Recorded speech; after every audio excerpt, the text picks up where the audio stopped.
Hi, everybody. Welcome back to the podcast. Today, once again, and it's going to continue until I say so, until we get this whole story out. Today, I have the daughter of Nicholas James Maschuci here. Her name is Fran, the same last name. And today we're going to be talking about, because I got a lot of comments from you guys wanting to know who Fran was working with in the mafia back in the 70s, 60s, 50s. I don't know. How many years was he in the mob? Do you have any idea? Since he was 13. Since he was 13. And this guy was born in 1913. So this guy's whole life. Anyway, so we're going to be going into who he was connected with, who he did business with, who he helped out, and maybe who he kicked to the curb. So we're going to be doing all of that now. And then so that it's going to give you guys an idea of who he is and what he worked with or for, or they worked for him. This guy was a very smart guy. He was a low-key guy. That's why nobody really ever heard of him. But there's plenty of documents and plenty of newspaper clippings to verify everything that Fran is going to say. And speaking of verification, you trolls, really? I mean, this woman lost her father, and we're trying to figure out what happened on the Brooklyn side. Now, there's two parts of this murder. One happened in New Jersey. We know what happened. We know who was involved, and we're going to get to that. And that's all I'm going to say. We know. What we don't know is we need some holes filled in on the Brooklyn side where the homicide happened. Okay, so we know that. We know these two things. So as far as these trolls are concerned, I mean, I know I have one, and we're going to talk about that idiot in a while. I'm going to let Fran talk about it. So Fran made a mistake about which union her dad was affiliated with. And right away, I mean, I guess these were connected people, I guess, right? Because they would be the only ones that would know that you made a mistake. Correct, Fran? They're fact checkers. Fact checkers. Okay. And then the other thing, we were talking about the JFK assassination, and Fran used a word that wasn't right, but don't forget, Fran was 5 years old when she watched the motorcade and the President Kennedy's assassination. So she called it a parade, and she got attacked on that. You want to straighten this out as far as the union mistake goes, and which union he actually was affiliated with? Acting president for the LIA, which I thought was the Teamsters. What do I know? This all happened before I was born. I just found out about this stuff recently. My mother never told me this. I found newspaper clippings about it. And he was in the Jersey Journal umpteen times for all the things that they did with the union. And what do I know? Now, what is that? That's the Longshoremen's Union, correct? Correct. Yes. People don't know what that act means. Association. Okay, the Longshoremen, very powerful union, and boy, did those guys make a lot of money grabbing shit off boats and stuff. That was big time. I knew a couple of people that were involved with that too back in the 70s. But anyway, and then this guy I want to talk to about the apology you got. And then this guy, Quentin Walker, this guy right here, I'm going to show you what he looks like. He hides himself from his YouTube channel, but this is the guy right here. This is him. He has written like he did 3 vlogs about how everything in my life is a big lie. Never mind fact checkers from Simon & Schuster and movie theater companies. Never mind all those people. You listen to a guy who he went dark. Listen to him, because he's the expert. He knows everything there is to know about Roy DeMeo. He's the expert. And if he says, I didn't know him, even though he wasn't alive at that time, then you should probably believe him. I mean, look at this guy. There he is again. That's what he really looks like. Anyway, so yeah, and then he insulted Fran. until he found out who she really was. Then he must have Oh, went, it's really okay, Kevin. I'm so used to being insulted. It's oh, but I very, don't like that. I don't like it when I don't know people how to apologize. did this little freaking freak right here. Are you kidding me? So then when he found out who she was, oh shit now. And don't forget, I know where he lives. I know where you live, bro. Both places. So what would you like to say to this guy? What kind of an apology? Do you accept his apology? I mean, I don't want to talk for you. Well, apparently he said that he didn't think I was dumb. Well, thank you for that. Uh, I do have degrees in many things, believe it or not. But maybe I look like a dumb blonde. I don't know. Sometimes I act a little ditzy. I'm sorry. Oh, You know, fuck yourself. here we are. Here we are on a serious, very serious topic. I'm a retired private investigator out here in California, and I've taken this case on pro bono for Fran and her family. And Fran, everything that you've learned about me, is there anything that was suspect about anything concerning my truthfulness? No, you've been very honest with me, and you're willing to help me. Nobody else is helping me. I mean, I do have people helping me behind the scenes, and we've been helping each other for years trying to figure this out. But as far as actually exposing this story and getting it out there and offering money for somebody to help me, nobody's done that. There is a $5,000 reward. Now, as I told you, we know who the perpetrators are on the New Jersey side. One of them is dead, and the other one is still alive. And we're going to expose him very shortly, but we're going to try to do things in chronological order. So till then, so we know. And when you find out who this guy is, it's going to be mind-blowing. This is like so mind-blowing. It's mind-blowing. So just stay tuned for that. On today's podcast, I just want to let all you guys know that we're asking who Fran's dad was working with, or they were working for him. I know it's a Genovese crime family. I know Vincent the Chin Gigante was involved. And I know this guy, Jimmy Knapp. Now, did I get that name right? Jimmy Knapp? James Napoli, his nickname was Jimmy Knapp, yeah. Okay, so they try to further confuse me with nicknames. They all these mob guys, they all have some kind of nickname. If they had a big nose, they were Joey Big Nose or Big Elephant Ears. They all had a freaking nickname. So we're gonna let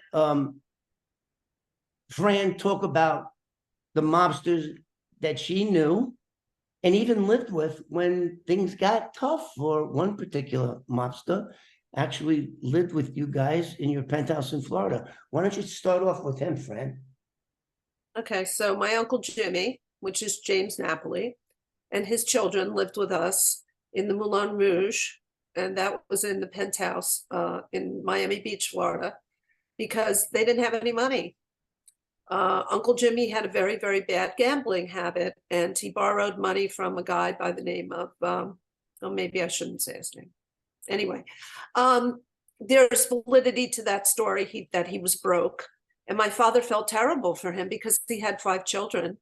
And he decided to help him out and introduce him to some people. And my father gave up a position that he should have had because my mother was crying her eyes out and said, "Don't take it because I'm afraid they're going to kill you." Well, they killed him anyway. And Jimmy didn't die. Jimmy did time later on, and he died of natural causes in the end. So Jimmy made out pretty damn good. As a matter of fact, when did Jimmy die? Was that like 92? Yeah, he died later. Yeah, he died much later in life. Yeah. Okay. But I had many conversations with my Uncle Jimmy, many. I had to collect money from him. When my father, disappeared, there was paperwork. And he said, do this in case something ever happens to me. And of course, I went to him and I said to him, he trusted you like his brother. And he was devastated. He acted devastated. He said, I don't know who I'm going to give the business to. And I said, well, apparently my Uncle Carmen told me that you were going to give it to him. And he said, Carmen, he can't shine your father's shoes. Okay, let me stop right there. And you're 16 at this time, right? When you yeah, I was 16. Yeah. Mm-hmm. Yeah. Okay.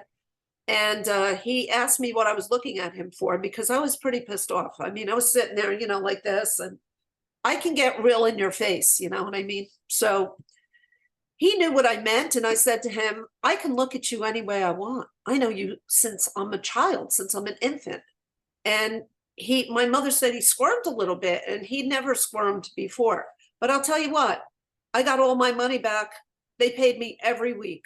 So, Okay, so let me stop right there. Let me stop you right there.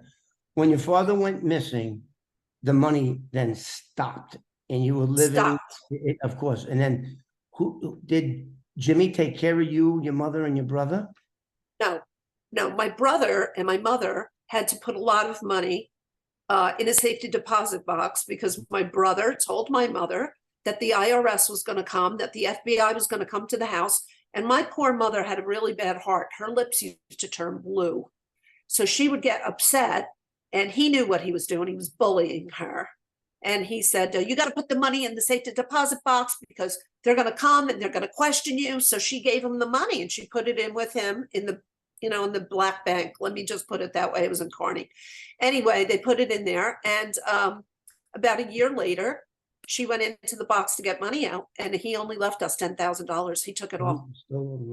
So let me also let you guys that didn't watch the other two videos know that her father in 1974 was making $2 million a week, $104 million a year. In today's money, that would be over $650 million, over $500 million in today's money. So you can imagine what people would do that realize just how much money he was taking in. I mean, he had to pay out a lot of people, right? I mean, he had cops and things like that. You want to tell us about that? Yeah, he was always paying out people. He said, you got to give them hush money, because they'll open their big fat mouth, and you got to do it, and he used to shake his head at Christmas time. He'd say, oh my God, it's Christmas. Like, he knew that he had to go double, whatever it was double. So, I don't know how much it was that he paid out, but for him to complain, it had to be a lot of money because he never complained about money. So what are the names? What about Vincent the Chin Gigante? I know he was. Well, he wasn't the capo at the time. At the time. Well, let's talk about Vincent the Chin, because I have a Vincent the Chin Gigante story too on my channel, where he ordered me to be whacked because he thought I told the judge his defense was full of crap, his insanity defense. It's very interesting. I did a CBS TV News thing on that, and it's very interesting. So you guys go over there and dig around for it. It was probably not even 6 months ago. So did you ever, what about Vincent the Chin Gigante and his daughter? It's my understanding you knew his daughter, right? Well, I've spoke to Rita. She's a psychic. So, she couldn't figure out what was wrong here. She didn't even pick up on it. And I said to her, we're connected in some other way. And she had no idea. So her psychic abilities aren't quite as good as my girl. Okay. So what about the Chin? Did you ever meet like briefly, I met him in Brooklyn briefly at a meeting that they were at the Highway Lounge. But that was like, in Brooklyn, we were really in Florida until I was 6. So my life in Florida was totally different than my life in New Jersey. And we always went back and forth. So my life in Florida was a lot more extravagant than my life in New Jersey, because they were always watching us in New Jersey.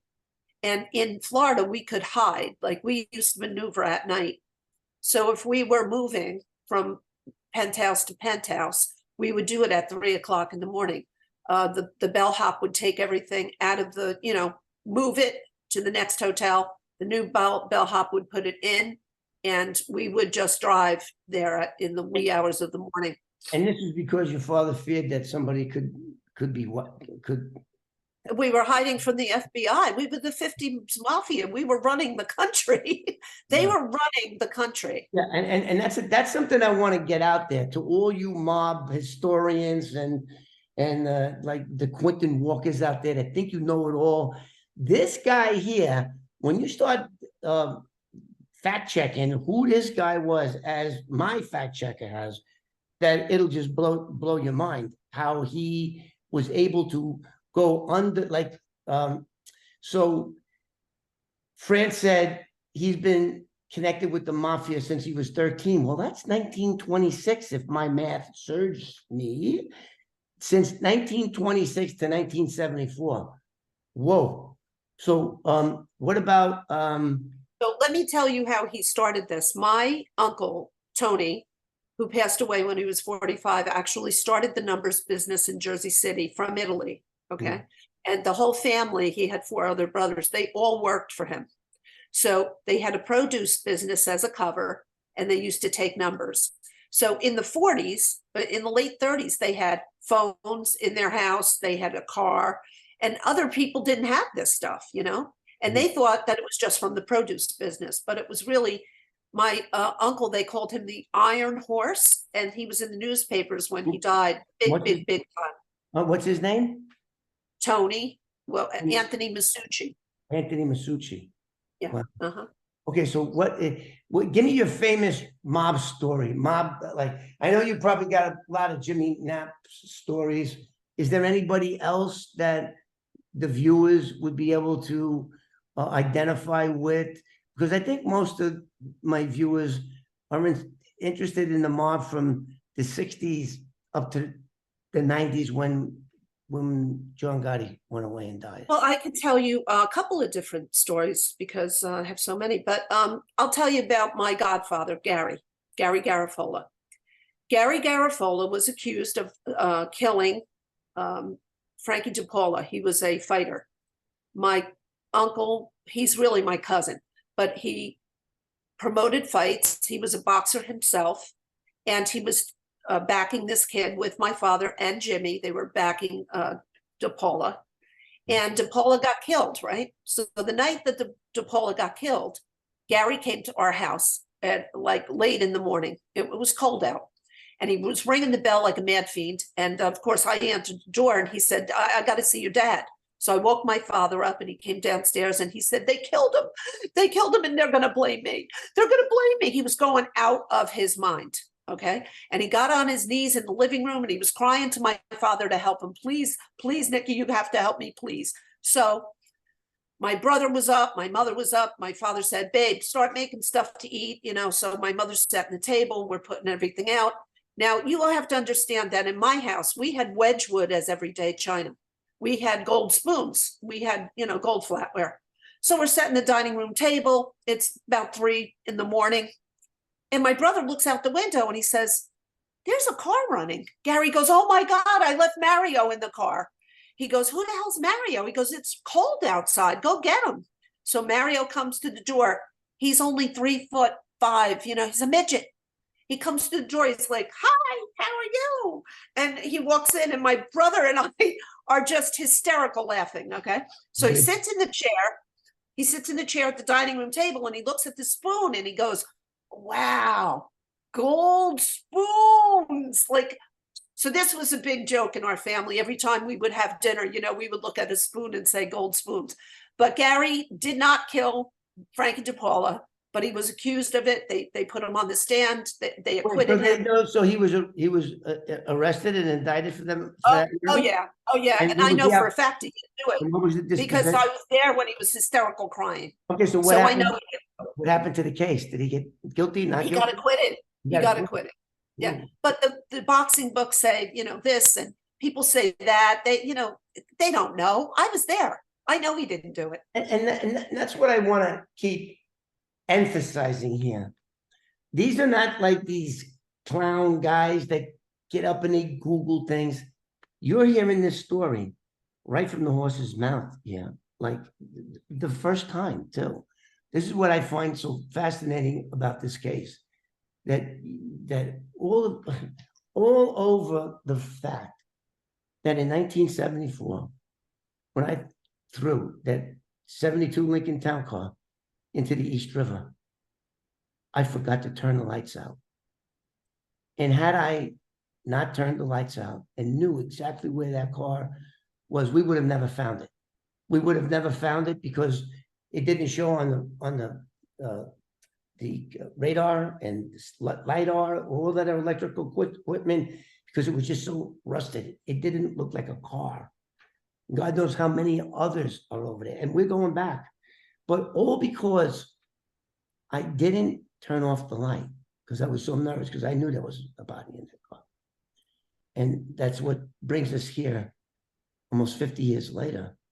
And you know, it's really kind of odd, Kevin, because I got to tell you something. It seems to me, my father was very, very smart guy. He was like really ridiculously intelligent, but for somebody who didn't go to school, but he wouldn't go down without a fight. And I truly believe that he left those lights on because, you know, if that salt water hits a car, those lights would go right off. No. And it didn't. That car lit up like a Christmas tree for a while. We're gonna end the thing now because we're running out of time. How much time do we have, assistant here? Not sure how much time I will. Okay, we're gonna end the video and we're gonna come back with more fantastic stories. Anything else you have to say, Fran, real quick? Please look at our TikTok, please. The Yes. UFFMUC. Please look at the people, see if you know anyone, Yes. if you can help anybody that's missing. Please look at our TikTok. And Thank don't you. forget to like and subscribe, and we'll see you very soon on the next one. All right.